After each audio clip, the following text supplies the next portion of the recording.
Hello friends, சின்னமர் மகள் serial இனி வரப்போகிற எபிசோட்ஸ்க்கான ரிவ்யூ தான் பார்க்க போகிறோம். அடுத்தடுத்த சுவாரஸ்யங்களை தெரிஞ்சுக்கிறதுக்கு இந்த வீடியோவை ஸ்கிப் பண்ணாமல் கடைசி வரைக்கும் பாருங்கள்.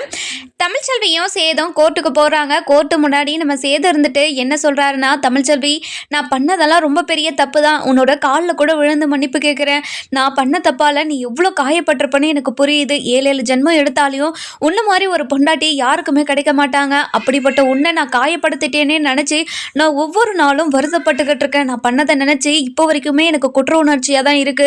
7 ஜென்மம் எடுத்தாலையும் நீ மட்டும்தான், உன் கூட மட்டும்தான் நான் வாழுவேன் அப்படின்னு ஜட்ஜு முன்னாடி சொல்லவும் இதை கேட்ட எல்லாருக்குமே ரொம்ப எமோஷ்னல் ஆயிடுது. அவ்வளோ எமோஷ்னலாக நம்ம சேது பேசிக்கிட்டு இருக்கவும் இதை கேட்ட தமிழுக்கு என்ன பண்ணுறதுனே தெரியல.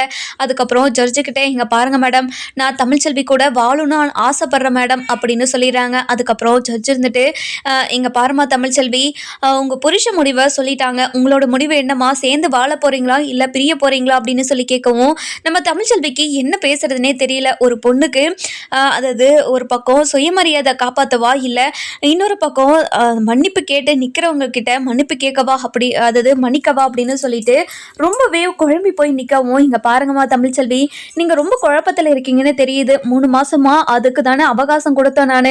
அதுக்காக தானே நீங்கள் 6 மாதம் சேர்ந்து வாழ சொன்னேன். எதுக்காகமா இவ்வளோ குழப்பமாக இருக்கேன்? உங்கள் ஹஸ்பண்ட் பார்த்தீங்களா எவ்வளோ தெளிவாக பதில் சொல்கிறாருன்னு. அந்த மாதிரி ஏதாச்சும் ஒரு தெளிவான ஒரு பதில் சொல்லுமா. சேர்ந்து வாழணும்னு ஆசைப்பட்டா சேர்ந்து வாழணும்னு ஆசைப்படுறேன்னு சொல்லு, இல்லைன்னு சொல்லு. எதுக்காக அமைதியாக நின்றுட்டு இருக்க? இன்னும் நான் எத்தனையோ கேஸை பார்க்கணும். உன்னோட கேஸவே பார்த்துக்கிட்டு உட்காந்துக்கிட்டு இருக்க சொல்றியா அப்படின்னு சொல்லவும், இங்கே பாருங்க மேடம், எத்தனையோ பொண்ணுங்க இந்த மாதிரி ரொம்பவே கஷ்டப்பட்டு பொறுத்துக்கிட்டும் அமைதியாக இருக்காங்க. அது குடிச்சிட்டு வர ஆம்பளைங்க என்ன சொன்னாலும் என்ன பண்ணாலும் அடித்தாலும் துன்புறுத்தினாலும் அசிங்கமாக பேசினாலும் பொறுத்துட்டு வாழணும்னு என்ன மேடம் அவசியம் இருக்குது அப்படின்னு சொல்லி கேட்கவும், இங்கே பாருங்க, நீங்கள் சொல்கிறதெல்லாம் வாஸ்தவம் தான். இந்த உலகத்தில் எத்தனையோ பெண்கள் அப்படி பொறுத்துக்கிட்டு தான் வாழ்ந்துக்கிட்டு இருக்காங்க. இல்லை அவங்க சந்தோஷமாக இல்லைன்னு நினச்சிக்கிட்டு இருக்கீங்களா?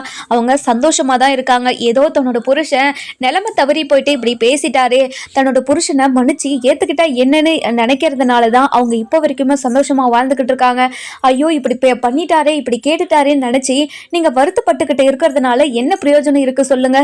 எந்த பிரயோஜனமும் கிடையாது. இப்போ நீங்க பிரிஞ்சு போயிட்டீங்கன்னா, தன்னோட புருஷனை விட்டு பிரிஞ்சு போயிட்டோமே, அவ்வளோ நல்லவர் கூட நம்ம வாழ்ந்திருந்தா ஆயிருக்குமே. ஏதோ ஒரு நேரத்துல ஏதோ நம்ம மேல இருக்கிற கோவத்துல இப்படி ஒரு வார்த்தையை சொல்லி திட்டாரு, அதுக்காக நம்ம பிரிஞ்சு வந்துட்டோம். இப்போ அவரை பிரிஞ்சு வாழ்றதுல நம்மளால வாழ முடியலையேன்னு நினைச்சு நீ காலத்துக்கும் வருத்தப்படுற மாதிரி ஆயிடும்ல.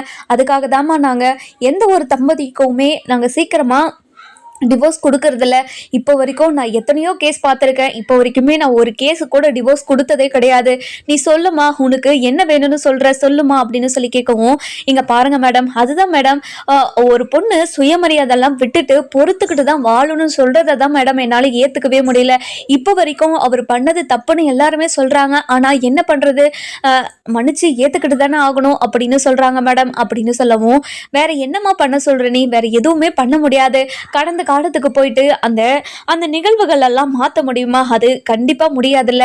அதனால தாம்மா சொல்கிறது, நீங்கள் எடுக்கிற முடிவு தான். நீங்கள் என்ன முடிவு எடுக்கிறீங்களோ அதை சொல்லுங்கம்மா அப்படின்னு சொல்லவும், தமிழ்ச்செல்விக்கு இருந்துட்டு, மேடம் எனக்கு ரொம்பவே குழப்பமாக தான் இருக்குது. ஆனால் தான் செஞ்ச தப்பெல்லாம் உணர்ந்துட்டு நான் பண்ணது தப்பு தானே என்கிட்ட வந்து மன்னிப்பு கேட்குறவங்க கிட்ட நான் மன்னிக்கிறது தான் நியாயம். நான் இல்லைன்னெல்லாம் சொல்லலை. அதுக்காக அவங்க கேட்டதெல்லாம் நினச்சி பார்க்கும்போது மன்னிக்கணும்னு தோணவே மாட்டேங்குது மேடம் அப்படின்னு சொல்லவும், இங்க பாருங்கம்மா, நீங்க மன்னிக்க கூடாதுன்னு நினைக்கிறீங்க. ஆனா எத்தனையோ ஆண்கள் வந்து தாம் பண்ணது தப்பா இருந்தாலும் தப்பே இல்லைன்னு தலகணமா இருக்காங்க. ஆனா உங்க ஹஸ்பண்ட் அப்படி இல்லையே. கோர்ட்டு முன்னாடி இவ்வளோ பேருக்கு முன்னாடி உன்னோட காலில் விழுந்து மன்னிப்பு கேட்கிறேன்னு சொல்றாரு. இப்படி ஒரு மனுஷன் யாருக்குமே கிடைக்க மாட்டாங்க. உனக்கு நல்ல வாழ்க்கை கிடைச்சிருக்குமா, தப்பு பண்ணிட்டேன்னு தோணி உன்கிட்ட வந்து மன்னிப்பு கேட்கிறாரே, அதுல இருந்தே தெரியலையா இவரு எவ்வளவு பெரிய மனுஷனா இருக்கிறான்னு? நீ அதை கூட புரிஞ்சுக்க மாட்டியாமா? நீ படிச்ச பொண்ணு தானே அப்படின்னு சொல்லவும், இங்க பாருங்க மேடம், நான் படித்த பொண்ணு தான் மேடம். நான் அப்போவே அவர்கிட்ட சொன்னேன், நீ அதாவது இப்போதைக்கு நீ இந்த கோவத்தில் பேசிக்கிட்டு இருக்க, இதை நினச்சி ரொம்ப வருத்தப்படுவேன். நீ என் காலிலே விழுந்தாலும் நான் உன்னை புருஷனாக ஏற்றுக்க மாட்டேன்னு நான் அப்போவே சொன்னேன் மேடம். ஆனால் அது எதுவுமே சொல்லாமல் உன்னை நான் போயிட்டு பொண்டாட்டியை ஏற்றுக்க போகிறேன்னா, இது இந்த ஜென்மத்தில் நடக்கவே நடக்காதடி. நீ யாரோ நான் யாரோ, இந்த குழந்தைக்கு நான் அப்பனே இல்லைன்னு சொல்லிட்டு என்னை ஊருக்கு முன்னாடி அவ்வளோ அசிங்கப்படுத்தி பேசிக்கிட்டு போனார் மேடம். அதெல்லாம் நினச்சி பார்க்குறதுக்கே எனக்கு அவ்வளோ கஷ்டமாக இருக்குது அப்படின்னு சொல்லவும், இதை கேட்ட சேது இருந்துட்டு, இங்க பாரு தமிழ்ச்செல்வி, நான் செஞ்சதெல்லாம் ரொம்ப பெரிய தப்பு தான், நான் இல்லை நல்லா சொல்லலை, அதுக்காக நீ என்ன பண்ண சொன்னாலும் நான் பண்றேன், என்ன சாவ சொல்றியா அதை கூட நான் பண்றேன், அதாவது நான் பண்ண தப்புக்காக எனக்கு கொடுத்த தண்டனையா நான் அதை ஏத்துக்கிறேன், இல்லைனா வேற என்ன பண்ணணுமோ அது எதுவா இருந்தாலும் சொல்லு தமிழ், நான் அதை பண்ணிடுறேன், ஆனா என் கூட சேர்ந்து வாழ மாட்டேன்னு மட்டும் சொல்லிடாத, என் கூட சேர்ந்து வாழணும்னா கூட பரவாயில்ல, எங்கள் வீட்டை விட்டு போகாமல் எங்கள் வீட்டிலே மட்டும் இரு தமிழ் அப்படின்னு சொல்கிறாங்க. இதை கேட்டுட்டு தமிழ்ச்செல்விக்கு என்ன பேசுறதுனே தெரியல. இங்கே பாருங்கம்மா, நாங்கள் இதுக்கு மேலே டைம் வேஸ்டெல்லாம் பண்ணிகிட்டு இருக்க முடியாது, நீ பதில் சொல்ல போறியா இல்லையா, உனக்காக எவ்வளோ நேரம் நாங்கள் வெயிட் பண்ணிக்கிட்டு இருக்கிறது, இன்னும் எத்தனை கேஸ் இருக்குதுன்னு நான் ஏற்கனவே உங்ககிட்ட சொன்னேன்னா இல்லையாம்மா, இங்கே பாருங்கள் மேடம், கண்டிப்பாக நான் பதில் சொல்கிறேன் மேடம், எனக்கு இன்னும் கொஞ்சம் கால அவகாசம் தேவை மேடம் அப்படின்னு சொல்லவும், இதை கேட்டுட்டு இங்கே பாருங்கம்மா, உங்களை மாதிரி ஒரு பொண்ணு நான் பார்த்ததே கிடையாது, இங்கே பாருங்கள், தப்பு பண்ணவரை விட நீங்கள் அதுக்கு மேலே தப்பு பண்ணிக்கிட்டு இருக்கீங்கன்னு எனக்கு தோணுது அப்படின்னு சொல்லவும், இதை கேட்டுட்டு தமிழ்ச்செல்வி இருந்துட்டு, இங்கே பாருங்கள் மேடம், ஒரு பொண்ணுக்கு சுயமரியாதைன்னா என்னன்னு உங்களுக்கு தெரியல மேடம், அப்படி தெரியும் போது நான் மட்டும் எதுக்கு மேடம் சுயமரியாதை இழந்து அந்த வாழ்க்கையை ஏற்றுக்கணும்னு நினைக்கணும், சொல்லுங்க மேடம் அப்படின்னு சொல்லவும், இங்கே பாருங்கம்மா, உங்களோட இஷ்டம், நீங்கள் கால அவகாசம் கேட்டிருக்கீங்க அப்படின்னு சொல்லவும், இதை கேட்டுட்டு தமிழ்ச்செல்வி இருந்துட்டு, இல்லை மேடம், நான் இவர் கூட சேர்ந்து வாழணும்னு ஆசைப்படுறேன் மேடம் அப்படின்னு சொல்லிடுறாங்க. இங்கே பாருமா, நிமிஷத்துக்கு நிமிஷம் எதுக்காகமா உன்னோட மனசு மாறிட்டே இருக்கு, இங்க பாருமா, மனசை ஒரு நிலையா வச்சுக்கோ, அப்பதான் உன்னோட வாழ்க்கையும் நல்லா இருக்கும், இப்போ முடிவா நீ என்னதான் சொல்ற அப்படின்னு சொல்லி கேட்கவும், இல்லை மேடம், என்னோட குடும்பத்துக்காகவும் எனக்காகவும் என்னோட குழந்தைக்காகவும் இந்த வாழ்க்கையை நான் ஏத்துக்கிட்டு வாழ்றேன் மேடம் அப்படின்னு சொல்றாங்க. இதை கேட்டுட்டு நம்ம வசந்திக்கு பயங்கர சந்தோஷம். அதுக்கப்புறம் என்ன, இந்த கேஸை தள்ளுபடி பண்றேன் அப்படின்னு சொல்லிடுறாங்க நம்ம ஜட்ஜு மேடம். அதுக்கப்புறம் என்ன, நம்ம தமிழ்ச்செல்வி இருந்துட்டு ரொம்பவே குழப்பத்துல வெளியே வராங்க. வெளியே வந்த உடனே நம்ம ராஜாங்க இருந்துட்டு, இங்க பாருமா தமிழ்ச்செல்வி, நீ இப்படி ஒரு வார்த்தையை சொல்லுவேன்னு நான் நினைச்ச கூட பார்க்கல, ரொம்ப சந்தோஷம், இந்த மாமா மனசை ரொம்ப குளிர வச்சுட்டு அப்படின்னு சொல்லிட்டு பயங்கர சந்தோஷமா பேசவும், அதுக்கப்புறம் நம்ம தமிழோட அப்பா இருந்துட்டு, தமிழ், நீ இப்படி ஒரு வார்த்தை சொல்லுவேன்னு நினச்சி கூட பார்க்கல, மாப்பிள்ளை பண்ணது தப்பு தான், நான் இல்லை நல்லா சொல்லலை, ஆனால் மாப்பிள்ளை இவ்வளோ தூரம் நீ கஷ்டப்படுத்துந்து அதை விட தப்பாக எனக்கு தோணுதுமா தமிழ், இங்கே பாரு, இனிமேல் மாப்பிள்ளை மனசை கஷ்டப்படுத்துகிற மாதிரி நீ எப்படியும் நடந்துக்க கூடாது, அது மட்டும் இல்லாமல் மாப்பிள்ளையே நீ பொய் சொல்லியோ இல்லை எதுக்குமே நம்பிக்கை துரோகம் பண்ணவே கூடாதுமா, கண்டிப்பாக மாப்பிள்ளையும் உங்ககிட்ட அந்த மாதிரி தான் இருப்பாருன்னு நான் நினைக்கிறேன் அப்படின்னு சொல்கிறாங்க. இதை கேட்டுட்டு நம்ம சேது வந்துட்டு, இங்கே பாருங்க மாமா, கண்டிப்பாக இனிமே தமிழ்ச்செல்வி கிட்ட இருந்து எதுவுமே நான் மறைக்க மாட்டேன், அப்படியே தமிழ்ச்செல்வி என்கிட்ட இருந்து மறைச்சிருந்தாலையும் அதுக்கு என்ன காரணம் என்ன ஏதுன்னு நல்லா விசாரிச்சுட்டு அதுக்கப்புறம் தான் மாமா அவ மேலேயே நான் கோவப்படுவேன் அப்படின்னு சொல்றாங்க. இதை கேட்டுட்டு தமிழ்ச்செல்விக்கு பயங்கர சந்தோஷமா இருந்தாலும் எப்படி இத்தனை நாளா பேசாம இருந்துட்டு சந்தோஷமா எப்படி பேசுறதுன்னு சொல்லிட்டு ஒரு மாதிரி தயக்கத்திலே இருக்காங்க.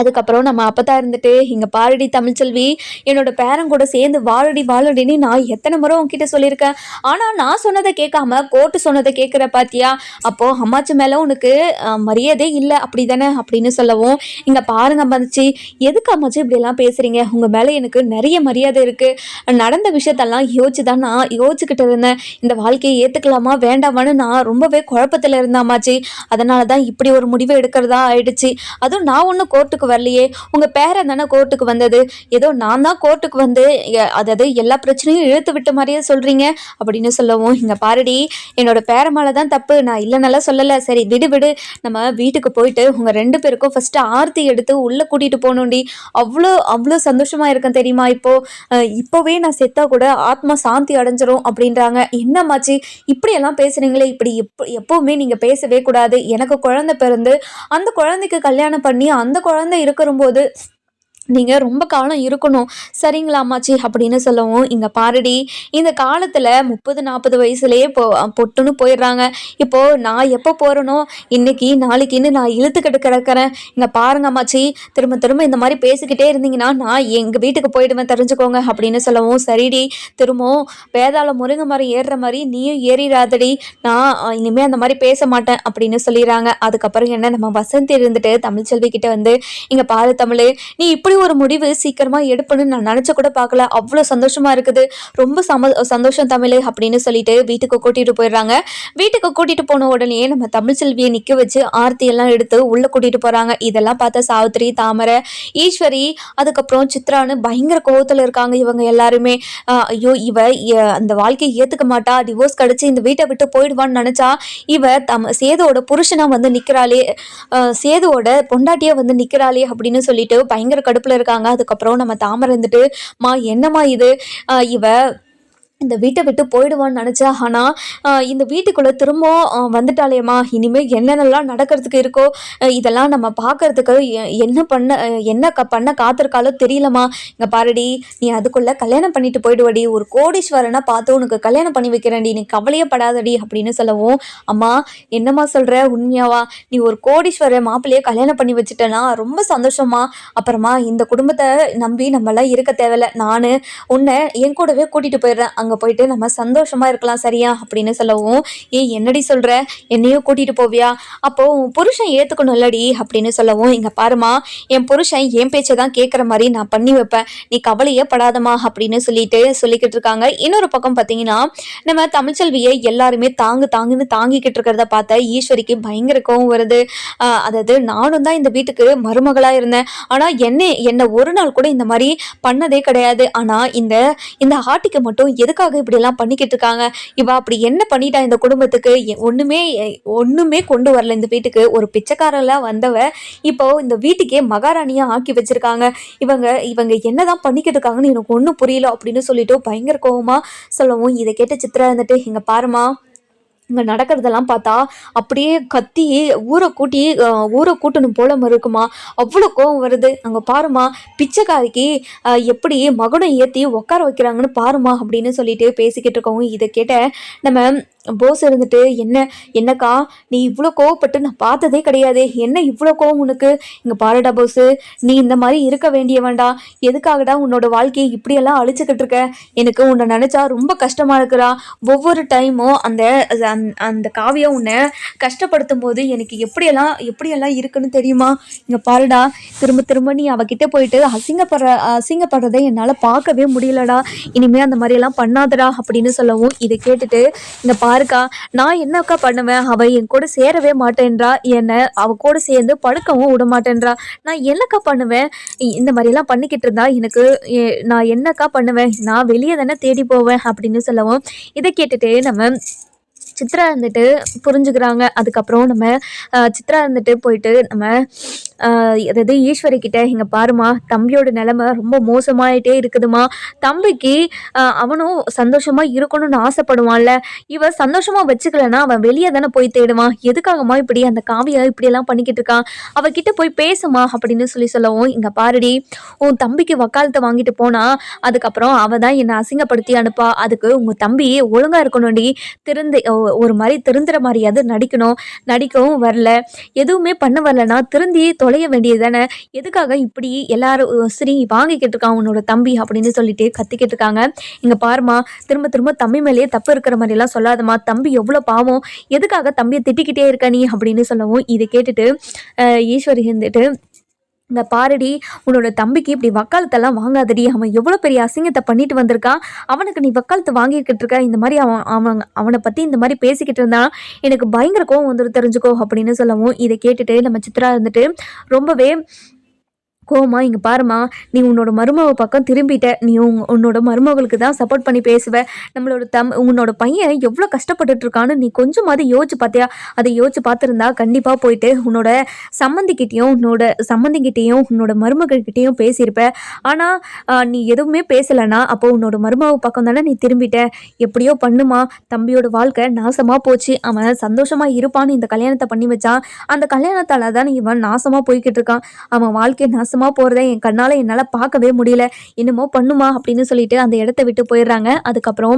இந்த பக்கம் பார்த்தீங்கன்னா நம்ம ஈஸ்வரி, அதாவது சாவித்திரி இருந்துட்டு பயங்கரமா யோசிச்சுக்கிட்டே இருக்காங்க, தன்னோட பொண்ணுக்கு எப்படி பெரிய இடத்துல கல்யாணம் பண்ணி கொடுக்கறது அப்படின்னு சொல்லி யோசிச்சுக்கிட்டே இருக்காங்க. அதுக்கப்புறம் தாமரை வந்துட்டு என்னம்மா யோசிச்சுக்கிட்டே இருக்க அப்படின்னு சொல்லி கேட்கவும், இங்கே பாருடி, அந்த தமிழ்ச்செல்வியை நம்ம காலில் போட்டு மிதிக்கணும்னா நம்ம என்ன பண்ணணும், நம்ம ஒரு பெரிய இடத்துல கல்யாணம் பண்ணிக்கிட்டு போயிட்டு அவளை காலில் போட்டு மிதிக்கணும்டி, அப்போ தாண்டி எனக்கு நிம்மதியாகவே இருக்கும் அப்படின்னு சொல்கிறாங்க. இதை கேட்டுட்டு நம்ம தாமரை வந்துட்டு, ஆமாம்மா, எனக்கும் அதுதாம்மா தோணிக்கிட்டே இருக்குது, கண்டிப்பாக உங்களை எல்லாரையும் சும்மாவே விடக்கூடாது, முதல்ல உங்கள் அத்தை, அதாவது உங்கள் அந்த ஈஸ்வரியும் அந்த ஈஸ்வரியும் தாமரையும் அந்த ஈஸ்வரியையும் அதுக்கப்புறம் அந்த சித்ராவையும் சும்மாவே விடக்கூடாதுமா, நம்மளை எவ்வளோலாம் அசிங்கப்படுத்தினாங்க, அவங்கள சும்மாவே விடக்கூடாதுமா அப்படின்னு சொல்கிறாங்க. அதுக்கப்புறம் என்ன, இதை கேட்ட நம்ம தாமரை வந்துட்டு இங்கே பாருமா, கண்டிப்பாக இதெல்லாம் நடக்கும், நீ கவலையே படாத, அங்கே பாருடி, அங்கே நடக்கிறதெல்லாம் பார்த்தா எனக்கு மனசே தாங்க மாட்டேங்குது, அவ்வளோ எரிச்சலாக வருது அப்படின்னு சொல்கிறாங்க.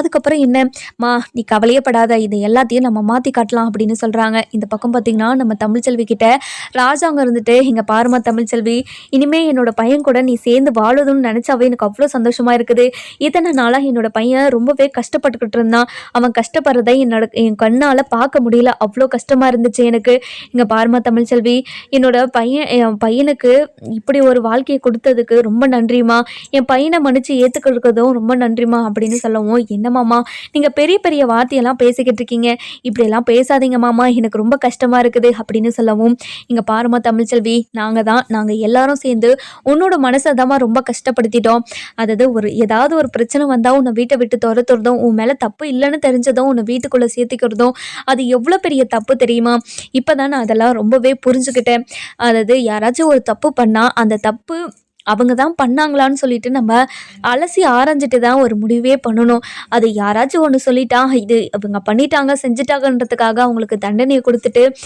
அதுக்கப்புறம் அவங்க தப்பு செய்யலை அப்படின்னு நினச்சாவே எனக்கு அவ்வளோ கஷ்டமாக இருக்குமா, தப்பு பண்ணாமையே நீ தண்டனையை அனுபவிச்சுக்கிட்டு இருந்தில்ல, அதெல்லாம் நினச்சாவே எனக்கு அவ்வளோ கஷ்டமாக இருக்குதுமா அப்படின்னு சொல்லவும், சரிங்க மாமா, என்னோடய வாழ்க்கையில் இதெல்லாம் நடக்கணும்னு இருந்திருக்கு, நம்ம என்ன பண்ணிய முடியும் சொல்லுங்கள், நம்ம எதுவுமே மாற்ற முடியாது, நடந்ததெல்லாம் யோசிச்சா கண்டிப்பாக நம்ம திரும்பவும் சந்தோஷமாக வாழவே முடியாது மாமா, இங்கே பாருமா தமிழ்ச்செல்வி, நானும் அதை தான் சொல்கிறேன், நடந்ததெல்லாம் யோசிச்சுக்கிட்டே இருந்தால் நீயும் சேதும் ஒன்றா சேர்ந்து வாழவே முடியாது, அதனால் நடந்ததெல்லாம் மறந்துட்டு சேது கூட சேர்ந்து சந்தோஷமாக வாழ ஆரம்பிமா அப்படின்னு சொல்கிறாங்க. இதை கேட்டுட்டு நம்ம தமிழ்ச்செல்விக்கு என்ன பேசுறதுனே தெரியல, தான் எல்லாருக்கும் அதாவது ஏதாவது ஒரு கருத்து சொல்லும் போது அது எல்லாருக்கும் ஏற்றுக்கணும்னு இருக்குது, ஆனால் மற்றவங்க நம்மளுக்கு கருத்து சொல்லும்போது அதை ஏற்றுக்கலாமா வேண்டாமான்னு நம்ம தமிழ்ச்செல்வி யோசிச்சுக்கிட்டே இருக்காங்க. அதுக்கப்புறம் நம்ம அப்பதான் இருந்துட்டு, என்ன யோசிச்சுக்கிட்டே இருக்க, இந்த மாதிரி யோசிச்சுக்கிட்டே இருக்கிற வேலையெல்லாம் வேண்டாம், நீ சேது கூட சேர்ந்து வாழ்ந்துட்டு தான் ஆகணும் சரியா அப்படின்னு சொல்லிடுறாங்க. அதுக்கப்புறம் நம்ம சேது வந்துட்டு, இங்கே பாருங்க அப்போ நம்ம தமிழ்ச்செல்வியை என் கூட சேர்ந்து தான் வாழ்ந்து ஆகணும்னு அவளை நான் எப்போவுமே கட்டாயப்படுத்தவே மாட்டேன், அவள் இந்த வீட்டை விட்டு போகாததே எனக்கு அவ்வளோ பெரிய சந்தோஷமா இருக்குது, எனக்கு அந்த சந்தோஷமே போதும், அவளை கட்டாயப்படுத்தி என் கூட வாழ வைக்கணும் நான் இது வரைக்கும் நினச்சதும் கிடையாது, நினைக்க போகிறதும் கிடையாது.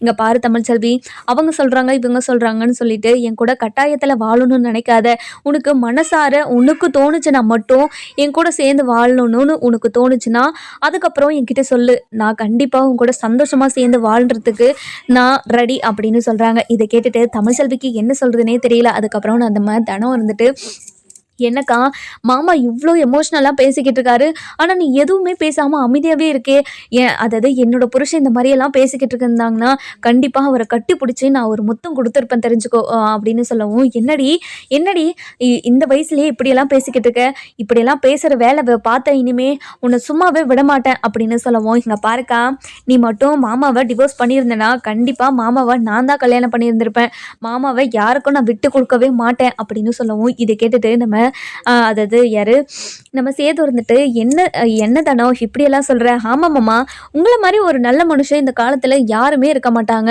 அப்படியேப்பட்ட உங்களை நான் யாருக்காச்சும் விட்டு கொடுத்துருவேனா, என்னோட வாழ்க்கையை நான் அதாவது எங்கள் அக்காவுக்கு தான் வாழ்கிறதுக்கு உங்கள் கூட வாழ்கிறதுக்கு எங்கள் அக்காவுக்கு தான் விருப்பம் இல்லை, நானாச்சும் வாழ்ந்துட்டு போகிறேனே, இங்கே பாருடி, நீ ரொம்ப ஓவராக பேசிக்கிட்டு போகிற, நீ பேசுகிறதெல்லாம் பார்த்தா நீ கண்டிப்பாக உன்னை இந்த வீட்டிலே வைக்கக்கூடாதுன்னு எனக்கு தோணுது அப்படின்னு சொல்லவும், இங்கே பாருக்கா, நீ அடிக்கடிக்கு அப்படியெல்லாம் சொல்லாத, நீ முதல்ல மாமா கூட சேர்ந்து வாழ்கிற வழியை பாரு அப்படின்னு சொல்கிறாங்க. அதுக்கப்புறம் நம்ம அதாவது யாரு, நம்ம வசந்தி இருந்துட்டு, தனம் இங்கே பாரு, பெரியவங்க பேசிக்கிட்டு இருக்கும்போது குறுக்களை இந்த மாதிரிலாம் பேசக்கூடாது, இது ரொம்ப பெரிய தப்பு சரியா, இந்த மாதிரி பேசாத அப்படின்னு சொல்லிடுறாங்க. இதை கேட்டுட்டு தனம் இருந்துட்டு, இங்கே பாருங்கம்மா, அக்காவோட வாழ்க்கை நல்லா இருக்கணும்னு நினச்சது தப்பு இல்லையா, அதுவும் மாமாவை நான் சும்மா கலாய்ச்சிக்கிட்டு இருக்கேன், அது தெரியாமல் நீங்கள் பாட்டுக்கு இப்படியெல்லாம் பேசிக்கிட்டு இருக்கீங்க, இங்கே பாருங்க, என் மாமா கூட நான் அப்படி தான் பேசுவேன், என்ன மாமா உங்ககிட்ட இந்த மாதிரியெல்லாம் பேசக்கூடாதா அப்படின்னு சொல்லி கேட்கவும், இங்கே பாரு தனம், உனக்கு இல்லாத உரிமையா நீ மாமா கிட்ட எப்படி வேணாலும் நடந்துக்கலாம், தப்பே கிடையாது அப்படின்னு சொல்கிறாங்க. அதுக்கப்புறம் என்ன,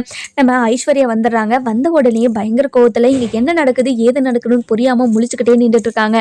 இதை பார்த்த தனம் இருந்துட்டு, என்னடி என்ன ஒடிசாலேருந்து வந்துட்டியா அப்படின்னு சொல்லி கேட்கவும், இதை கேட்டுட்டு நீ என்ன பாகல் அப்படின்னு சொல்லி திட்டுறாங்க.